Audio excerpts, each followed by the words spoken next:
Los 7 pecados capitales viven en todos nosotros. Y algunos dicen que afectan nuestras almas. Estos son pecados bastante mortales y perjudican severamente nuestra vida espiritual. Lujuria, envidia, gula, pereza, codicia, ira y vanidad. Según la teología cristiana, cometer estos pecados capitales es tan sencillo como pensar en ellos. Según las Escrituras, el pecado se paga con la muerte. Cada uno de estos pecados tiene una historia secreta que revela cómo se convirtieron en mortales. Los 7 pecados capitales han ejercido una enorme influencia en la historia, en la sociedad y en nuestras almas. No se puede transgredir las leyes de Dios sin que alguien pague un terrible precio. Y el más paradójico de los 7 pecados capitales es la gula.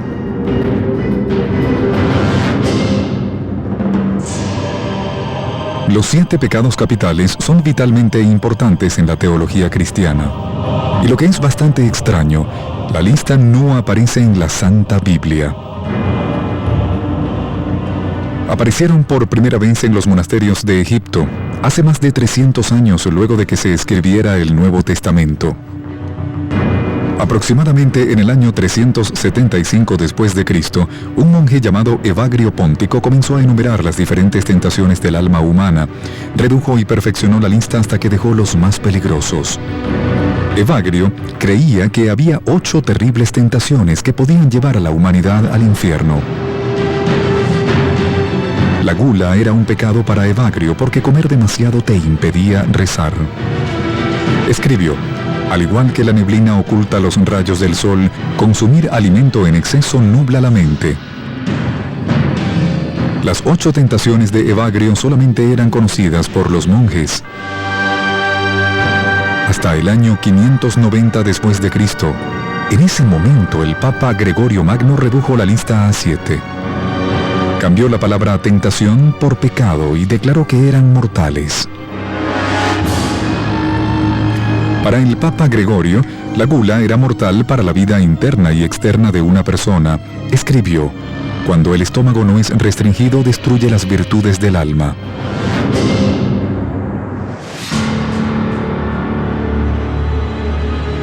La gula es una obsesión distorsionada, una obsesión tergiversada donde la comida es el objeto de nuestro placer.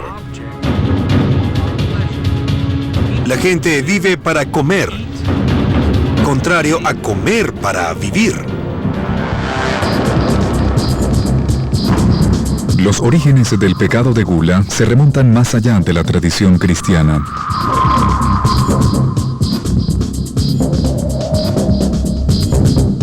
En la Edad de Piedra, las culturas primitivas celebraban el consumo masivo de comida. Si pudieras comunicarte con los ancestros de hace 1.000.000 de años, nadie pensaría que comer demasiado era un pecado. Es muy común hallar formas humanas que representaban riqueza, salud, fertilidad y cosas buenas, y no eran seres corpulentos.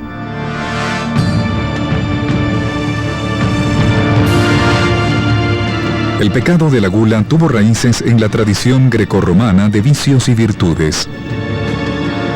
Los griegos clásicos adoraban un cuerpo bien definido y en buena forma. Al mismo tiempo, también participaban en los placeres del paladar. La expansión del Imperio Romano trajo una variedad de comidas exóticas y exquisitas a Roma. Por lo tanto, la élite presentaba espléndidos banquetes donde comía con gusto. Según los mitos populares, estas decadentes fiestas eran interrumpidas por visitas al vomitorium, un lugar donde se podía vomitar para hacer espacio para más comida y licores. En realidad, un vomitorium era el pasillo de un anfiteatro. El vomitorium, donde botabas a la gente hacia un pasillo para que pudiera salir del anfiteatro. Algún escritor lo asoció intencionalmente o por error con las descripciones literarias del banquete romano que realmente no tenían nada que ver con este fenómeno. Mientras que las traducciones quizás fueron malinterpretadas, los escritores antiguos confirmaron que los romanos comían y vomitaban. Hay referencias relacionadas con meterse una pluma o el dedo en la garganta, o quizás lo más común era simplemente esperar a que el cuerpo, de forma natural, rechazara esa cantidad de comida. Y una vez que el juerguista vomitaba, siempre había esclavos que limpiaban todo eso y aseaban al sujeto para que siguiera bebiendo y comiendo más.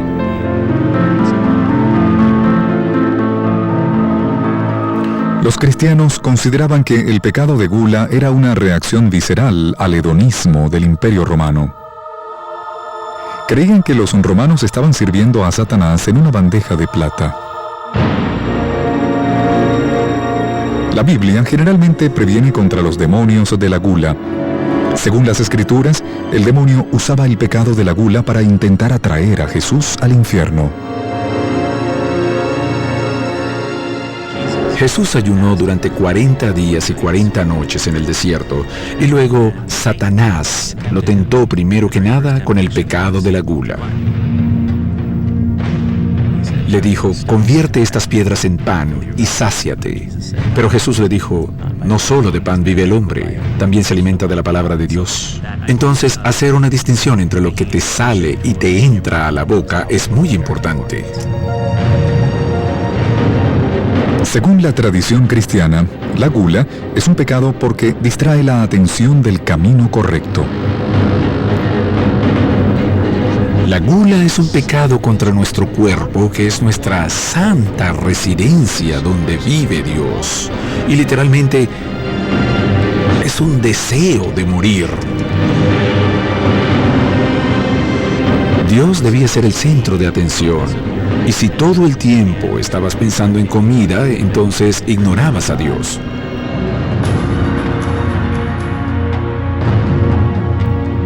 Los fieles creían que los pecadores glotones iban a obtener lo que se merecían en el más allá. Si estás condenado, comer también está implicado porque eres consumido por Satanás. Entras al infierno a través de su boca y vas a parar a las entrañas de Satanás. En el siglo V después de Cristo, el filósofo y el teólogo San Agustín predicaba sobre la abstinencia en todas sus formas. De hecho, San Agustín creía que disfrutar cualquier comida era una ofensa contra Dios. Si tomas en cuenta el punto de vista de San Agustín, relacionado con que disfrutar el placer de la comida es intrínsecamente pecaminoso, entonces es como si Dios hubiese creado una situación en la que tienes que pecar.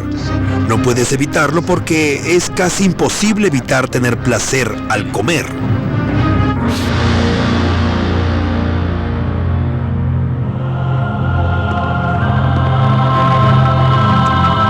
En el siglo IV, el surgimiento del movimiento monástico cristiano destacó la preocupación sobre dejarse llevar por los sentidos. Estos hombres de Dios deciden vivir enclaustrados y frugales en monasterios, negándole la gratificación al cuerpo. Está la formación del monasticismo occidental y la Orden de San Benedicto, donde hay muchas reglas sobre la comida y la bebida y sobre cuándo y cuánto se debe comer y o beber. Hay que ayunar algunas veces y no hay que beber más de cierta cantidad de vino ni comer algunos tipos de carne. Percibían que se preocupaban mucho porque placeres carnales como comer y beber nos hicieran menos humanos y nos hicieran parecernos más a los animales. Por lo tanto, consideraban que era algo pecaminoso. En el siglo VI, el Papa Gregorio Magno, católico y romano, no solo elaboró la lista formal de los 7 pecados capitales, sino que determinó que también había 5 formas específicas de cometer el vicio de la gula. Comer mucho es la forma de la gula más conocida por nosotros. En ese sentido, la gula le fue robada a la pobreza y a la hambruna. Comer a deshoras es un acto de gula. Se establecieron horas para comer y no debías comer bocadillos. También pecabas si querías que la comida fuese preparada de un modo particular, preciso o exigente. Tenías que comer de forma sencilla, y era gula porque le prestabas mucha atención a la comida. Y el quinto modo es que puedes pecar en términos de simplemente la fuerza del apetito, de tu avidez. Todo el tiempo estás pensando en comida. En el año 1320 después de Cristo, el escritor Dante Alighieri dramatizó los espantosos horrores que les esperaba a los pecadores en su poema épico La Divina Comedia. En lo que Dante llamaba el tercer círculo del infierno, los glotones eran rehenes en un retrete putrefacto donde se revolcaban bajo una lluvia helada y una apestosa nieve helada. Cerberus, un canino de 3 cabezas, vigilaba a los pecadores que aullaban como perros enjaulados. Las asquerosas y crueles condiciones climáticas simbolizan los desperdicios en los que se han convertido los glotones por su conducta descuidada. Los glotones son castigados en las áreas más elevadas del infierno.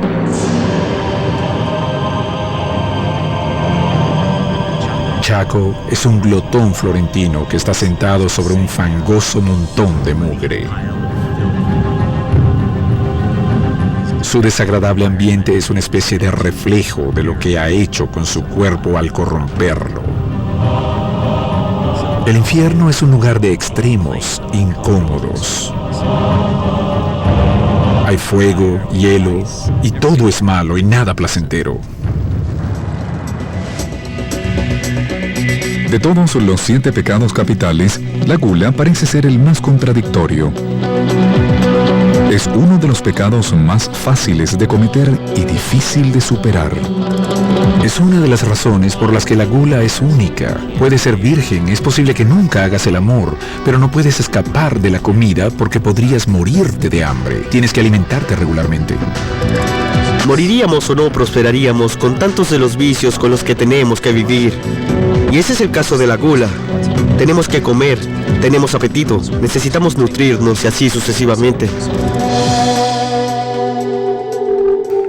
Quizá comer sea una necesidad, pero para estos que comían demasiado tenían que pagar un precio. Y en algunos monasterios medievales, esta verdad no detenía algunos de sus costumbres glotonas.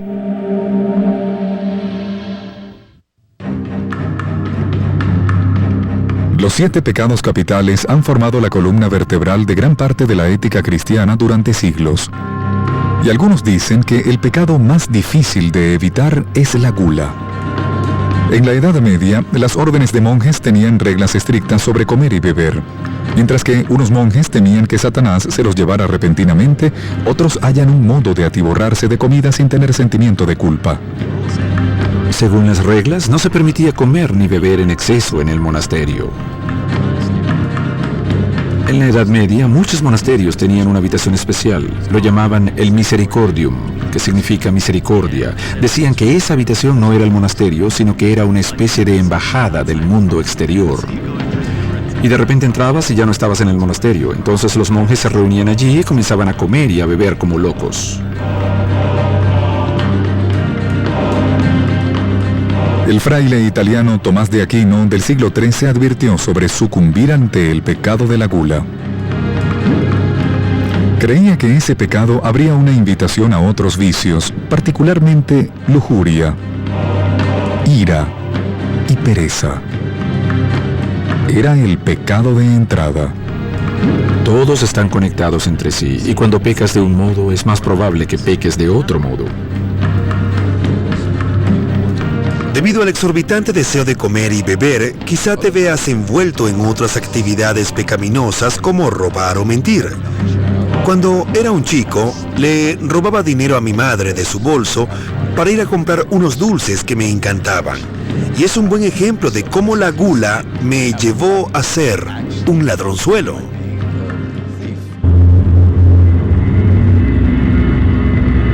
La leyenda medieval de Juan de Beverly demuestra la teoría de Aquino sobre el peligro del pecado. Según la historia, un hombre hizo un pacto con el demonio que lo obligó a elegir entre 3 pecados: la gula, la violación y el asesinato. El hombre pensó que sería el pecado menos ofensivo, eligió la gula en la forma de embriaguez. Él dijo, creo que voy a embriagarme y probablemente pueda manejarlo, lo que he hecho antes. Pero obviamente lo que hace es que se embriaga, llega a casa y se mete en la habitación equivocada y ve a una mujer en su cama. Sin darse cuenta que era su madre, el pecador ebrio se lanza sobre ella. Es interrumpido por su padre, al que termina asesinando.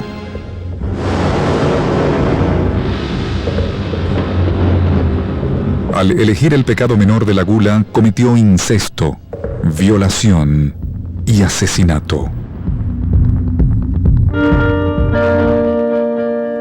En algún momento del año 1200 después de Cristo, los teólogos cristianos intentaron curar a la sociedad de los 7 pecados capitales al crear una lista de contrapartes llamadas las 7 virtudes celestiales. La moderación, lo opuesto a la gula, significa practicar abstención. En un intento de practicar la moderación, San Francisco de Asís, el fraile católico y romano del siglo XIII, preparó una ingeniosa receta para dominar su entusiasmo en la mesa.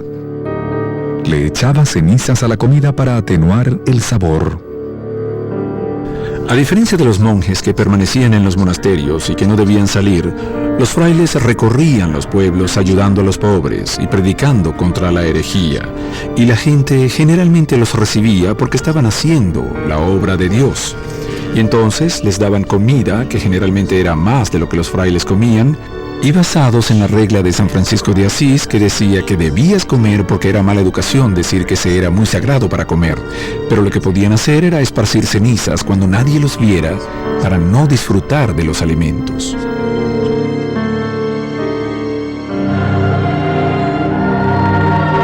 Algunos eran extremistas al ser moderados. Santa Caterina de Siena, Clara de Asís y Verónica no comían por Dios. Actualmente, los historiadores sociales llaman a estas santas las anoréxicas sagradas. Sabemos que si no comes, a veces puedes tener alucinaciones. Y entonces, quizás comer muy poco era su modo de estar más cerca de Dios de un modo místico. Pero también era para controlar el cuerpo. Y esto es característico de la anorexia en un sentido moderno y no religioso. El comportamiento es remarcablemente similar a las mujeres modernas con desórdenes alimenticios. En 1364, la adolescente Caterina de Siena renunció al pecado de gula al renunciar a todo tipo de comida. Se decía que regularmente usaba una ramita para provocarse el vómito con la finalidad de purificarse aún más. En el mundo medieval de Santa Caterina, los que cometían el pecado de la gula se preocupaban por el mundo diabólico de Satanás. Estos temores se fueron realzados por artistas que llenaron los lienzos con representaciones de duros castigos por el pecado.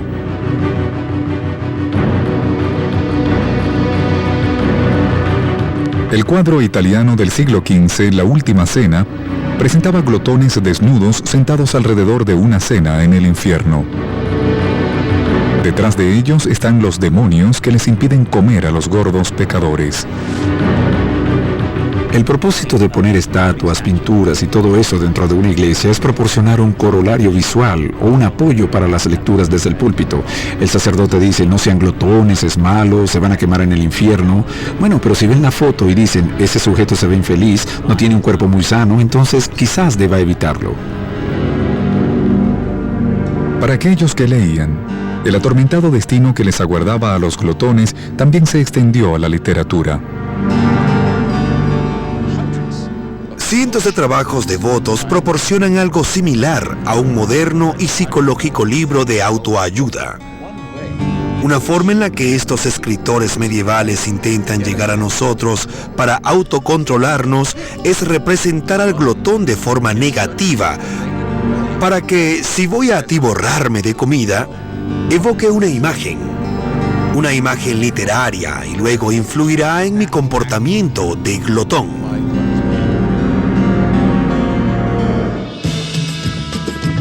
Mientras que el cristianismo condenaba la gula, el judaísmo no reconocía formalmente el pecado. Debías comer, regocijarte ante el Señor y darle gracias. Asimismo, en el judaísmo hay una serie de bendiciones que recitas en diferentes comidas que vas a consumir. Ahora, si comer era intrínsecamente diabólico, entonces no tendrías todas esas bendiciones. La gula solamente es un pecado en el judaísmo si estás esclavizado por tu deseo y pierdes el sentido de lo que es más importante. Si tu gula implica que le quitas lo que se debe darle a otros, impide que otros se alimenten, te ciega ante las necesidades de otros o te esclaviza, entonces sí es un pecado.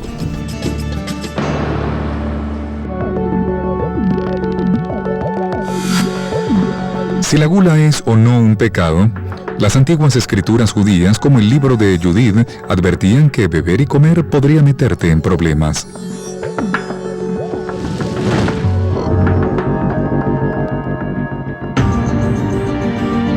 En el libro de Judith, un rey sirio le ordena al general Holofernes que se apodere de Israel.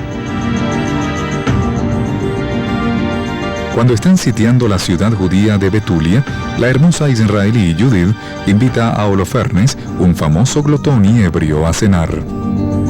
El general Holofernes iba a destruir la ciudad y a acabar la población con la espada. Básicamente ella le dio a entender que lo deseaba y él pensaba que tendría una velada íntima con ella. Entonces ella lo animó para que bebiera tanto que se embriagó. Se quedó dormido y ella le cortó la cabeza.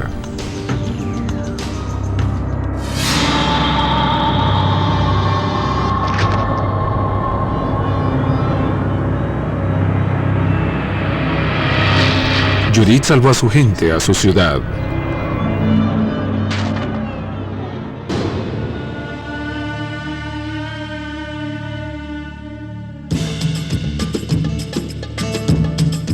El islamismo también advirtió sobre los peligros del pecado de gula. La gula es un pecado en el Islam. El Corán claramente establece que se puede comer y beber, pero no en exceso. No se deben pasar los límites ni derrochar nada. En el Islam, todo lo que se hace en exceso se considera un vicio. Comer sano es uno de los 10 mandamientos del Corán. Según lo que observó Ramadán, los musulmanes no pueden comer ni beber durante un mes desde el amanecer hasta el anochecer.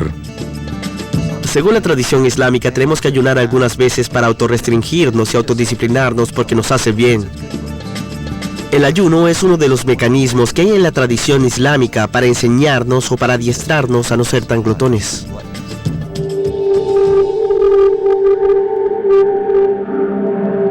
Los cristianos también practican el ayuno y la oración como penitencia para el pecado de la gula.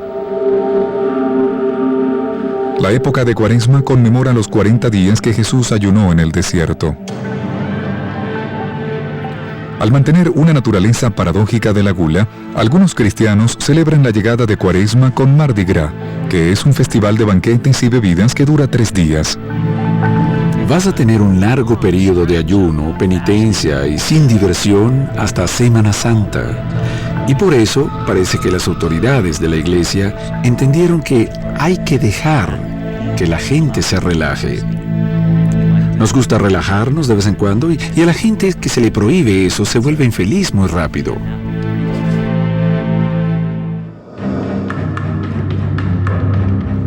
Cuando la Reforma protestante se propagó por toda Europa en el siglo XVI, la Cuaresma era vista como una institución católica y romana, y como un blanco. Los protestantes consideraron políticamente útil destacar las festividades glotonas de Mardi Gras y el hecho de que no era una fiesta cristiana oficial. En la Biblia no lee sobre cosas como Mardi Gras, Cuaresma y actividades afines. Los reformistas protestantes se deshicieron de ellos porque había épocas de celebración y banquetes con mucha comida y bebida y un poco de los comportamientos que ocurren cuando tomas mucho. Durante siglos, casi toda la vida diaria en Europa occidental era dirigida por la doctrina cristiana. Pero cuando surgió el Renacimiento, una decadente aristocracia marcó el comienzo de una evolución en el pecado de la gula.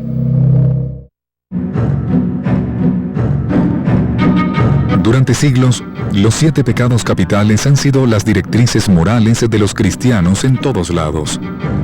Con el establecimiento de ayunos religiosos y prohibiciones de comida, la Iglesia medieval intentó controlar el pecado de gula.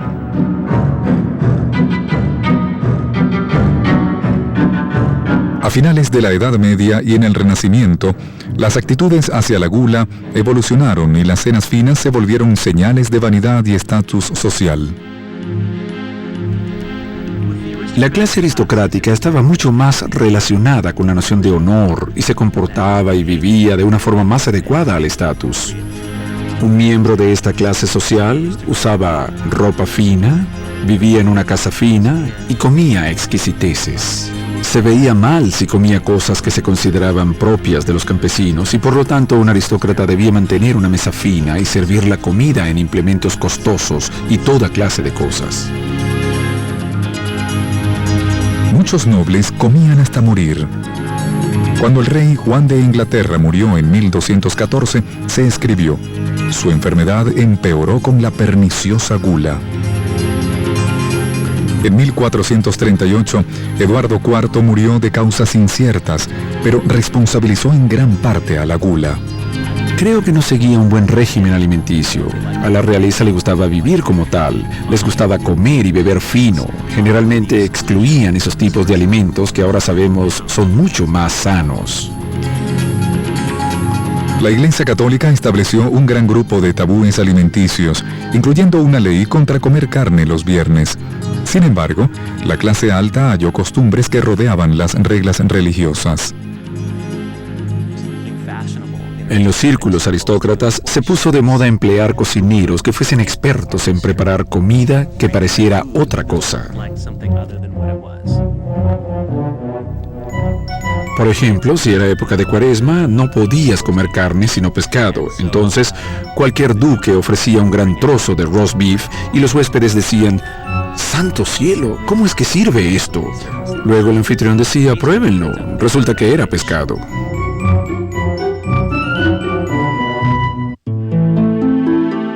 Luis XIV era uno de los glotones reales más famosos. Se decía que su estómago triplicaba en tamaño al de un hombre ordinario de la época. Luis XIV era glotón porque obviamente era el rey de Francia y se esperaba que viviera como uno, por lo que siempre servía exquisiteces. Los reales amantes de la comida descubrieron que, aunque el pecado de gula no los hiciera toparse con la cólera de Satanás, con frecuencia eran maldecidos con gota, indigestión y enfermedades cardíacas. Luis XIV engordó y tenía problemas de salud relacionados con abusos en la comida y la bebida. Enrique VIII es otro ejemplo que engordó bastante en la tercera edad, y es bien sabido que tenía severos problemas de salud como úlceras en las piernas y ese tipo de afecciones. En el año 1545 después de Cristo, el italiano Luigi Carnaro se dio cuenta que su apetito de glotón lo haría morir más rápido, por lo que escribió una guía para evitar cometer el pecado de gula. Se convirtió en el primer libro sobre dietas en el mundo. Escribió un libro de dietas y dijo que era el modo de gozar de una salud perfecta. La gente lo leía y entendía su vida más en términos religiosos que médicos, porque Carnaro había vencido al cuerpo, había derrotado el deseo de comida y había conquistado la gula. A principios de la década de 1600, el pecado de gula viajó con los peregrinos y los puritanos que colonizaron a Estados Unidos. Las colonias se formaron en Plymouth y en la bahía de Massachusetts, y un grupo de inmigrantes puritanos estaba determinado a derribar la capilla de Satán en el Nuevo Mundo. El puritanismo estadounidense era como una filial del protestantismo radical en Europa, y uno de los elementos más característicos en ese tipo de cristianismo era esa especie de odio visceral por el catolicismo romano. Entonces iban a América a establecer el reino de Dios en la tierra reformada, perfeccionada y purgada de esas malvadas adicciones romanas. En la búsqueda de esta nueva forma de cristianismo, los puritanos llevaron a cabo una guerra contra Navidad. Creían que estas festividades resultaban en gula. Influyeron en el Tribunal General de Massachusetts para declarar ilegal a la festividad en 1659. Los infractores eran multados con 5 chelines. Navidad siguió siendo ilegal en Massachusetts hasta 1681. Los primeros puritanos se esforzaron para hallar el modo de que la iglesia inicial viera qué estaba permitido en la Biblia para intentar llevar una vida como esa. Y no había razón para que Navidad fuese celebrada en la iglesia primitiva, y ellos tampoco lo hacían.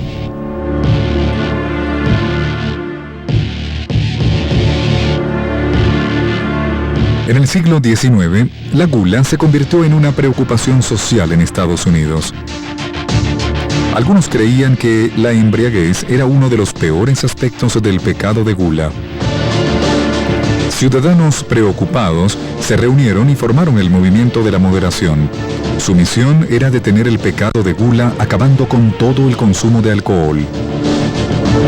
El movimiento de la moderación era un tímido esfuerzo de mujeres, en gran parte, aunque tenía líderes religiosos, sobre todo protestantes, que estaban allí y no les gustaba beber porque lo consideraban pecaminoso. Pero se trataba de proteger familias de los efectos corrosivos del alcohol, como veían que ocurría en la familia estadounidense.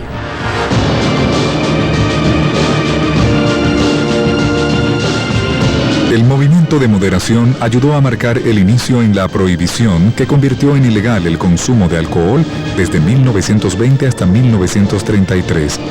Lo que comenzó como un movimiento religioso contra el pecado de gula 100 años, culminó en la 18ª enmienda a la Constitución de Estados Unidos. Había una especie de tormenta perfecta de los líderes religiosos, amas de casa molestas y un gobierno que quería promover más industrias y mayor productividad en sus trabajadores. Vamos a deshacernos de las bebidas y alcanzaremos esos logros. Esto es el movimiento de moderación y la prohibición. La ley de la prohibición al final fracasó en la erradicación de la gula y la embriaguez. Miren esto. Cuando a Jesucristo lo crucificaron en esta cruz, ustedes perdieron. Algunos creían que era porque el pecado de la gula tenía un poderoso y satánico maestro, y creían que algunos glotones estaban poseídos por el diablo. ¡Expúlsalo! ¡Expúlsalo!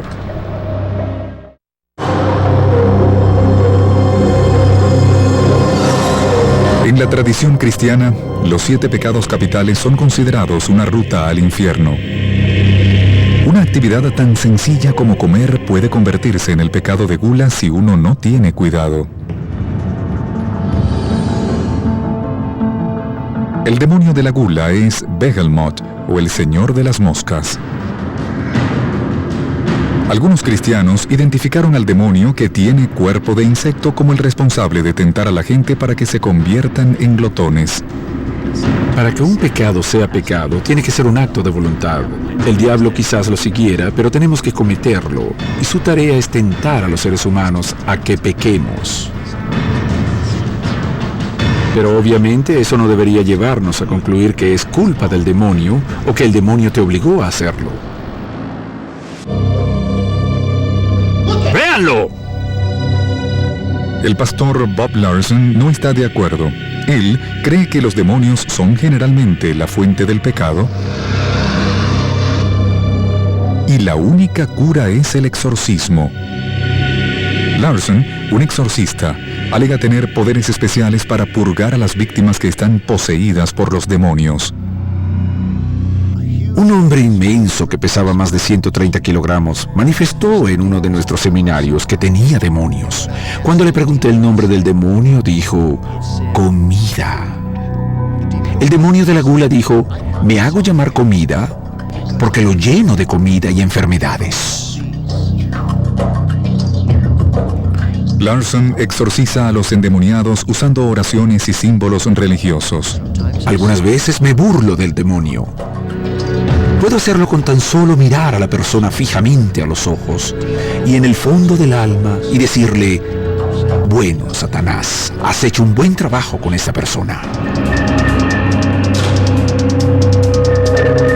Mientras que el cristiano cree que el pecado es fuerte, para otros, la gula quizá era una necesidad evolucionaria. Los peligros morales y físicos del pecado de la gula fueron superados por la necesidad de supervivencia en otras culturas. Unos isleños del Pacífico Sur casi se murieron de hambre mientras remaban a larga distancia en el mar. También lo hicieron los estadounidenses nativos que se dedicaban a la caza. La habilidad de existir con la mínima porción de comida era una poderosa estrategia de supervivencia. La alta grasa corporal era importante para culturas que soportaban los ciclos de hambrunas o banquetes. Ahora, los científicos especulan que ciertos grupos quizás han creado una predisposición al pecado de la gula al desarrollar lo que se ha llamado el gen ahorrativo. En un ambiente en el que haya hambrunas frecuentes, los genes sacarán lo que te permitía depositar eficientemente cualquier energía que tenías como grasa. Esta grasa extra proporcionaría más protección para la próxima vez que surja la época de hambruna, pero ahora en la época moderna, cuando la comida es totalmente disponible, esos mismos genes proporcionan el riesgo de la obesidad. El medio ambiente a través de la evolución se conectaba a nuestros genes para impedir la pérdida de peso, pero ahora el ambiente ha cambiado para que esa pérdida de peso ya no sea un problema, y lo contrario sí lo sea. Debido a la evolución, muchas personas ahora tienen una forma anormal del gen ahorrativo que no produce la hormona vital, leptina. La leptina le indica al cuerpo que almacene grasa. Básicamente, la hormona le dice al cuerpo que coma más cuando los depósitos de grasa sean bajos y menos cuando los depósitos de grasa sean elevados. Consecuentemente, la leptina actúa como un inhibidor de apetito. Parece que la falta de leptina induce a cometer el pecado de gula. Estos son dos ratones, uno de los cuales es un ratón obeso. La única diferencia entre estos animales es el defecto en un gen sencillo. A este animal le falta leptina y este la produce, y las consecuencias son bastante obvias. El doctor Jeffrey Friedman descubrió el defecto en el gen de la leptina y explica que una falta de leptina en los humanos puede hacerlos incapaces de controlar el comportamiento de glotones. Ha habido un estudio recientemente muy fascinante realizado en Inglaterra por Steve O'Reilly sobre algunos análisis de niños deficientes de leptina. Algunos padres comentaron que adoptaron medidas extremas para restringir el apetito de sus hijos y le colocaron cerraduras a los refrigeradores, pero no podían hacer nada porque de alguna manera los abrían y comían en exceso. En esta caja hay una leptina disuelta, en las pipetas tienen un fluido. Ahora la leptina se produce en el laboratorio para administrársela a aquellos con deficiencia de esta hormona.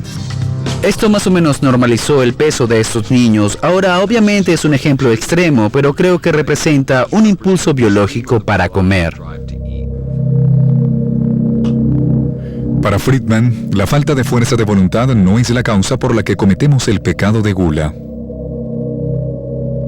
Algunas personas quizás miren al ratón o al niño deficientes de leptina y los tildarían de glotones, pero obviamente en estos casos sabemos por qué se comportan así, por la falta de la hormona leptina.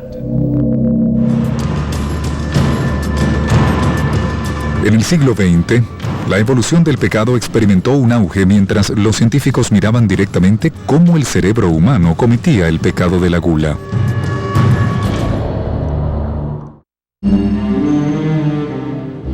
Los 7 pecados capitales han sido un código moral para los cristianos durante más de 1000 años. Estas 7 directrices fueron creadas para advertir a los fieles que incluso el básico impulso de comer podría llevarte al pecado mortal de la gula. El siglo XX marcó el inicio de un cambio en la percepción de la gula. Los líderes de la iglesia también comenzaron a ver el vicio como un problema de conducta que requería de orientación. En la literatura religiosa, los pecados capitales siempre son interpretados en el contexto de un maravilloso sistema de valores religiosos, mientras que en el enfoque actual, los enfoques psicoterapéuticos y secularizados tienden a hablar más sobre las técnicas. ¿Cómo puedo aprender técnicas que me ayuden a controlar comer o beber demasiado? Debido a las cambiantes actitudes hacia la salud y el estado físico, muchos comenzaron a considerar el pecado de la gula como un fracaso moral en nuestra moderna cultura que se preocupa por el cuerpo. La gula todavía es un pecado y algo que debe evitarse. También se hace más énfasis en la idea del cuidado del cuerpo, porque Dios te lo ha dado. Y cuando comes y bebes mucho, te estás perjudicando la salud. La doctora Ellen Shore ha llevado a cabo experimentos para mostrar que a lo largo de la historia, los humanos quizá han tenido menos control sobre el pecado de la gula de lo que pensaban. Si intentabas entender la gula, tienes que comprenderlo como un proceso biológico. Básicamente estamos programados no solo para ser atraídos por alimentos de alto contenido calórico, sino para disfrutarlos. Y ese sistema fue establecido para garantizar que tuviésemos calorías adecuadas para sobrevivir. La doctora Shore ha mostrado fotografías de varios tipos de comida a los humanos. El propósito era ver cómo respondían las áreas del cerebro ante estímulos visuales de alimentos. Una categoría es aquella a la que considero alimentos de bajo contenido calórico o alimentos sanos. En otras fotografías, se presentaba comida de alto contenido calórico, como los dulces y los postres. Los experimentos han revelado que la reacción a cierto tipo de alimentos es fuerte, poderosa y automática. Lo que observamos fue que el cerebro respondía mucho más fuerte a las fotografías de alimentos de alto contenido calórico que a los que poseen pocas calorías. De un modo, lo que hacemos es poner a competir el impulso biológico con el más alto impulso cognitivo y la pregunta final es, ¿cuál gana? Para algunos, la tradición de reprimir el deseo por la mejor comida y el vino se está acabando. Algunos en nuestra sociedad han adoptado el impulso para la ingesta de alimentos de alto nivel calórico. Hoy, el gourmet es visto como una persona refinada. Hay cocineros famosos y pensamos que a esa gente que le gustan los platos refinados, raros o costosos, tienen un apetito sofisticado y deben ser imitados. Sin embargo, Gregorio diría, no, eso es gula. Los glotones modernos no se preocupan por una apasionada vida en el más allá, sino que prefieren una especie de infierno terrenal. La Organización Mundial de la Salud alega que la obesidad es una epidemia global que afecta a más de 115 millones de personas y que el pecado de gula quizá tenga un poco de culpa. Aunque la gula no es idéntico a la obesidad, no todos los que tengan tal preocupación son obesos. Sin embargo, hay una correlación obviamente entre comer en exceso y la obesidad. Irónicamente, las mismas organizaciones globales apuntan hacia el antónimo de la gula, la hambruna. Mientras 115 millones de personas crecen gordos, 2.000 millones lidian con la hambruna. Muchos de nosotros vivimos rodeados del contexto de la gula. No solamente tenemos la habilidad de comer lo que queramos y en cualquier cantidad, sino que vemos qué significa vivir muy bien, demasiado bien, en un mundo donde hay muchas personas que han empobrecido. Mientras que la gula sigue siendo uno de los 7 pecados capitales, nuestra sociedad aún sigue en conflicto con los placeres del paladar. Pero una cosa sí está clara, la gula siempre va a atentar a la humanidad, ya sea en el lugar más recógnito del infierno o en lo más profundo de nuestro ADN.